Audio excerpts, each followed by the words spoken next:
First ever factory outlet Mukunda jewelleries, Kukatpally, Khammam, Kothapet, Somajiguda, Hanamkonda and Suchitra.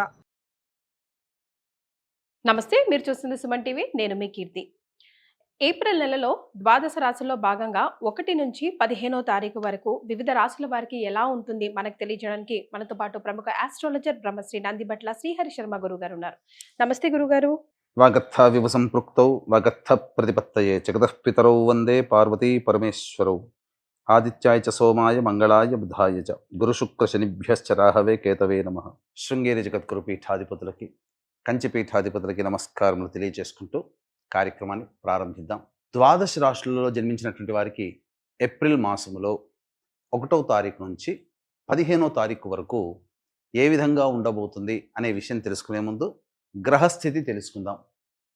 ఇక వృషభ రాశిలోనే గురు సంచారం చేస్తూ ఉండడం, అలాగే కుజుడు కర్కాటక రాశిలో సంచారం చేస్తూ ఉండడం, మరియు కేతువు కన్యా రాశిలో, అలాగే పంచగ్రహ కూటమి అనగా గమనించుకున్నట్లయితే ఉగాది నుంచి 30వ తారీఖు వరకు కూడా ఈ యొక్క పంచగ్రహ కూటమి, షష్టగ్రహ కూటమి అనేటువంటిది ఏర్పడడం జరిగింది.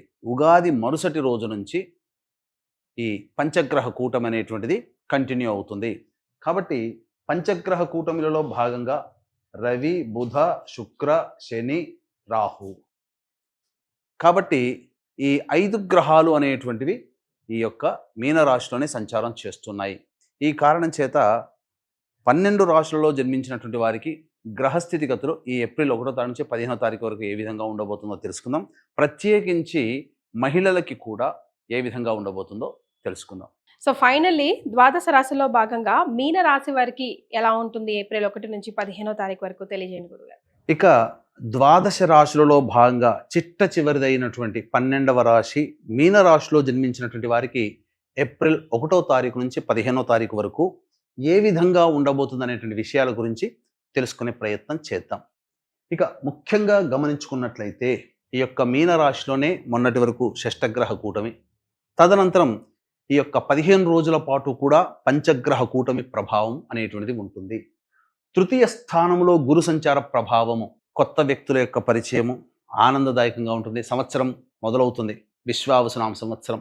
తద్వారా నూతన వ్యక్తుల పరిచయం అనేటువంటిది జరగబోతుంది. అయితే గురువు అనుకూలంగానే ఉన్నాడు. అన్ని విధాలుగా సహాయ సహకారాలు ఇతరుల ద్వారా కలిగింపచేసి మీ యొక్క సమస్యల్ని పరిష్కరింపచేస్తాడు గురువు. కానీ వచ్చిన చిక్కల్లా కుజుడు పంచమ స్థానంలో స్తంభించి ఉండడం, జూన్ వరకు ఉంటాడు. కాబట్టి పలు సమస్యలు, వివాదాలు అనేటువంటివి మిమ్మల్ని చుట్టుముట్టుతాయి. మీరు తీసుకునే నిర్ణయాలు సందేహాస్పదంగా ఉండడం పలు వివాదాలకి దారి తీస్తాయి. తద్వారా కుటుంబంలో, అలాగే చేస్తున్నటువంటి వృత్తి వ్యాపారాల్లో, ముఖ్యంగా ఉద్యోగస్తులైతే కొత్త వివాదాలలో చిక్కుకునే అవకాశం ఉంటుంది. కాబట్టి జాగ్రత్తలు పాటించండి. మాట ఇచ్చేటప్పుడు ఆచితూచి స్పందించండి.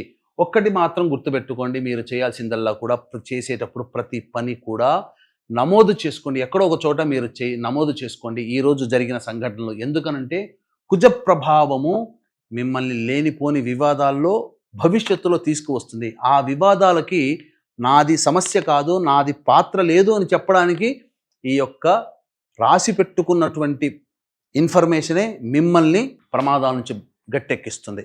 కాబట్టి అటువంటి ప్రలోభాలకి, అత్యాశకి లోను కాకుండా మీరు నిర్ణయం తీసుకోండి. ఎందుకనంటే ఇందులో పెట్టుబడి పెడితే అద్భుతాలు వస్తాయి, నెల రోజుల్లో పెట్టుబడి రిటర్న్ వస్తుంది, ఇలాంటివి నమ్మకండి. మిమ్మల్ని అత్యాశకి గురి చేసేటువంటి ప్రకటనలు మీ దాకా వచ్చి మిమ్మల్ని ఒక డోలాయమానంలో కలిగింపచేస్తుంది. తద్వారా ఏది కూడా సమయం వృధా అయిపోతుంది, ఏది కూడా నిర్ణయం తీసుకోలేకపోతారు. కాబట్టి జాగ్రత్తలు పాటించండి. ఇక పంచగ్రహ కూటమి ప్రభావము శుభ అశుభ మిశ్రమ ఫలితాలు పొందుతారు. ఎందుకనంటే ఇక్కడ ప్రధానంగా పాపుల యొక్క ప్రభావమే రాశిలో సంచారం చేస్తున్నటువంటి కారణం చేత కొత్తగా మనం గమనించుకున్నట్లయితే జన్మశని ప్రభావము చేత అన్ని పనులలో ఆసక్తి ఉండదు. ఏ పని చేయాలన్నా తర్వాత చూసుకుందాం, దాటవేత ధోరణి. తద్వారా చురుకుగా లేనటువంటి కారణం చేత ముఖ్యంగా ఉద్యోగస్తులకైతే ఉద్యోగ భంగము సూచించబడుతుంది. వ్యాపారస్తులకైతే మీకు మిమ్మల్ని నమ్మి అడ్వాన్సులు ఇచ్చిన వాళ్ళు తిరిగి వెనక్కి తీసుకునే అవకాశం ఉంటుంది. కాబట్టి మీరు బద్ధకాన్ని వదిలే ప్రయత్నం చేస్తే అన్ని విధాలుగా యోగదాయకంగా ఉంటారు అని చెప్పవచ్చు. ఇక ప్రధానంగా చూసుకున్నట్లయితే రియల్ ఎస్టేట్ రంగంలో ఉన్నటువంటి వాళ్ళకి కాస్త ఇబ్బందికర పరిస్థితులు ఉంటాయి కాబట్టి వ్యాపార విస్తరణ చేయకండి. అనుకూలంగా లేని సమయం అని గమనించుకోవాలి. మిగతా అన్ని రంగాలలో ఉన్నటువంటి వాళ్ళకి మంచి ధనాదాయము చాలా చక్కగా ఉంటుంది. ఏ రంగంలోని వాళ్ళకైనా కానీ యోగదాయకంగా ఉంటుంది. ఒక్క రియల్ ఎస్టేట్, న్యాయ వ్యవస్థలు, రైతులు ఈ సంబంధించినటువంటి విషయాలలో తప్ప మిగతా అన్ని రంగాలలో ఉన్నటువంటి వాళ్ళకి యోగదాయకమైనటువంటి పరిస్థితి ఉంటుంది. నిరుద్యోగస్తులకి ఉద్యోగం లభించే అవకాశం ఉంటుంది. అలాగే వివాహం కావాల్సినటువంటి అబ్బాయిలకి, అమ్మాయిలకి వివాహం నిశ్చయమవుతుంది. సంతాన పరంగా ఎదురు చూసేటువంటి వాళ్ళు మాత్రం జాగ్రత్తలు పాటించాలి. సంతాన నష్టం జరిగేటువంటి అవకాశం ఉంటుంది కాబట్టి మంచిది. అలాగే సంతానం కోసం ఎదురు చూసేవాళ్ళు సమయాన్ని వాయిదా వేసుకోవడం మంచిది. ఇప్పుడు ఉన్నటువంటి సమయం అనుకూలము కాదు. మరి మీనరాశిలో జన్మించిన మహిళలకి ఈ 15 డేస్ ఎంతవరకు బాగుంటుంది, ఎంతవరకు బాగుండదు? బికాస్ మీనరాశి ఇప్పుడు చాలా హైలైటెడ్గా మాట్లాడుకుంటున్నాం కదా, సింహరాశి అని మీనరాశి ముఖ్యంగా. ఇక ఏతావాత చెప్పొచ్చేది ఏమిటంటే ఈ యొక్క ఏప్రిల్ 1వ తారీఖు నుంచి 15వ తారీఖు వరకు రోజువారీగా ఏ విధంగా ఉండబోతుందో తెలుసుకునే ప్రయత్నం చేద్దాం. ముందుగా ఈ మీనరాశిలో జన్మించినటువంటి వారికి ఏలిన నాటి శని ప్రభావంలో భాగంగా 2.5 సంవత్సరాలు వ్యయశని కంప్లీట్ అయిపోయి జన్మశనిలోకి ప్రవేశం చేస్తున్నారు. కాబట్టి జన్మశని ప్రభావంలో సమస్యలు, వివాదాలు చుట్టుముడతాయి.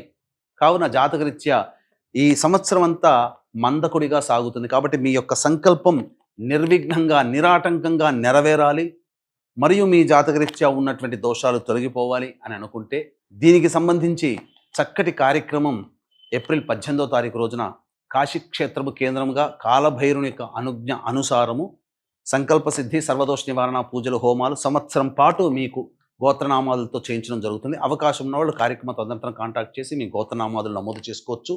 ముఖ్యంగా 1వ తారీఖు రోజున కుటుంబ సభ్యులతో వివాదాలు పెరుగుతాయి, ధనము ఖర్చు ఎక్కువగా ఉంటుంది, అలాగే మనస్సు ప్రశాంతంగా ఉండదని చెప్పవచ్చు. ఇక 2, 3 తారీఖులో కనుక చూసుకుంటే నూతన వ్యక్తుల పరిచయము, ఎదుటి వాళ్ళ సహాయ సహకారాలతో మీ పనులని పూర్తి చేసుకోవడము, రాని బాకీలు వసూలు అవ్వడము, ధనము అధికంగా వసూలవుతుంది, అన్ని విధాలుగా ఆనందంగా ఉంటారని చెప్పవచ్చు. ఇక 4, 5, 6, 7, 8 ఈ తేదీలలో వాహనాన్ని నడిపేటప్పుడు జాగ్రత్తలు పాటించాలి. తల్లిగారి ఆరోగ్యం పట్ల శ్రద్ధ వహించాలి. ప్రతి పని యందు కూడాను ఆసక్తి ఉండదు, బద్ధకం పెరుగుతుంది, ప్రతిదీ పోస్ట్పోన్మెంట్ అనేటువంటిది జరుగుతుంది. కాబట్టి జాగ్రత్తలు పాటించండి. ఖర్చులు కూడా అధికంగానే ఉంటాయి. ఇక 9, 10, 11, 12, 13 తారీఖుల్లో రాని బాకీలు వసూలవుతాయి, డబ్బులు అధికంగా వస్తాయి. ఏ వ్యాపారస్తులకైనా అన్ని విధాలుగా బాగుంటుంది. ప్రమోషన్లతో కూడుకున్నటువంటి ఉద్యోగాల్లో మీరు ఉంటారు.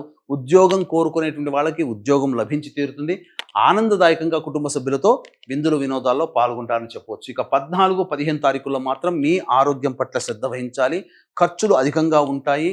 ఏ పని చేయాలన్నా ప్రశాంతత ఉండదు, ఒక జిగ్జాగ్ లాగా ఉంటుంది. అన్ని విధాలుగా ఇబ్బందికర పరిస్థితులు ఈ యొక్క మీనరాశిలో జన్మించినటువంటి వారు పొందుతారని చెప్పవచ్చు. ఇక ఏతావాత చెప్పొచ్చేది ఏమిటంటే 1వ తారీఖు, 14, 15 తారీఖుల్లో ఖర్చులు ఈ మీనరాశిలో జన్మించినటువంటి వారికి ఎక్కువగా ఉంటాయి. కాబట్టి ఖర్చుల శాతాన్ని తగ్గించుకోవడం, వాయిదా వేసుకోవడం చేసుకుంటే మంచి ఫలితాలు పొందుతారని చెప్పవచ్చు. ఇక ఈ మీనరాశిలో జన్మించినటువంటి మహిళలకి ప్రధానంగా బాధ్యతలు పెరుగుతూనే ఉంటుంటాయి, కానీ సమస్యలు తీరవు. సమస్యలు పెరిగినట్టుగా బాధ్యతలు పెరిగినా ఫలితం లేకుండా ఉంటుంది. అంతేకాకుండా వచ్చినటువంటి ధనం ఎలా ఖర్చు అవుతుందో తెలియదు.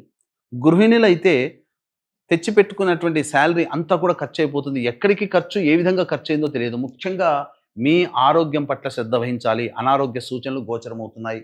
వెన్ను సమస్యలు, అలాగే శిరోభారము అనగా ఈ సంబంధించినటువంటి నర వ్యవస్థ ఇబ్బందిగా మారేటువంటి అవకాశం ఉంటుంది. ముఖ్యంగా సంతానం మీద కోపాన్ని ప్రదర్శించాల్సినటువంటి సంఘటనలు తరచూ జరుగుతుంటాయి. కాబట్టి జాగ్రత్తలు పాటించండి. ముఖ్యంగా ఈ రాశిలో జన్మించినటువంటి మహిళలకి వివాహ సంబంధించినటువంటి విషయాల్లో వివాహం నిశ్చయమయ్యే అవకాశం ఉంటుంది. కాబట్టి ప్రయత్నాలు చేయండి, మంచి జరుగుతుంది. కానీ సంతానం పరంగా మాత్రం గర్భవతులైన వాళ్ళు జాగ్రత్తలు పాటించాలి. సంతానం కోసం ఎదురు చూసేవాళ్ళు వాయిదా వేసుకోవడమే చాలా మంచిదనేటువంటి విషయాన్ని గమనించుకోవాలి.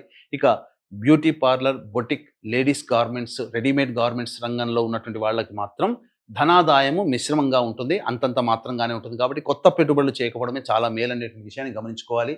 ఇక ఉద్యోగినులు అయితే మాత్రం అభివృద్ధిని బాటను పొందుతారు. కాకపోతే మానసిక చికాకులు ఎక్కువగా ఉంటాయి, లేనిపోని సమస్యలు ఉంటాయి. కాబట్టి జాగ్రత్తలు పాటించండి. కొత్త వ్యక్తుల పరిచయం పట్ల జాగ్రత్తలు పాటిస్తే మరింత మెరుగైనటువంటి ఫలితాలు పొందుతారని చెప్పవచ్చు. ఈ యొక్క మీనరాశిలో జన్మించినటువంటి వాళ్ళు సమస్యల పరిష్కారం కోసం ప్రతిరోజు సుబ్రహ్మణ్య భుజంగ స్తోత్రము, అలాగే వీలు కుదిరినప్పుడల్లా కుక్కలకు తినే పదార్థాలు పంచిపెట్టడం చేస్తే చాలా మటుకు సమస్యలు తగ్గుతాయని చెప్పవచ్చు. అన్నిటికంటే ముఖ్యంగా ఏప్రిల్ 18వ తారీఖు రోజున కాశీ క్షేత్రంలో కాలభైరవుని యొక్క అనుజ్ఞ మేర మీ యొక్క సంకల్పం నెరవేరాలి, మీ యొక్క జాతకరీత్యా ఉన్నటువంటి దోషాలు తొలగిపోవాలనేటువంటి యొక్క సదుద్దేశముతో సంకల్ప సిద్ధి సర్వదోష నివారణ పూజలు హోమాలు జరిపించడం జరుగుతుంది. అవకాశం ఉన్న వాళ్ళు కార్యక్రమ తదనంతరం కాంటాక్ట్ చేసి మీ గోత్రనామాలు నమోదు చేసుకోవచ్చు. చాలా సంతోషం గురుగారు, ధన్యవాదాలు. సర్వం శ్రీ ఉమామహేశ్వర పర బ్రహ్మార్పణమస్తు.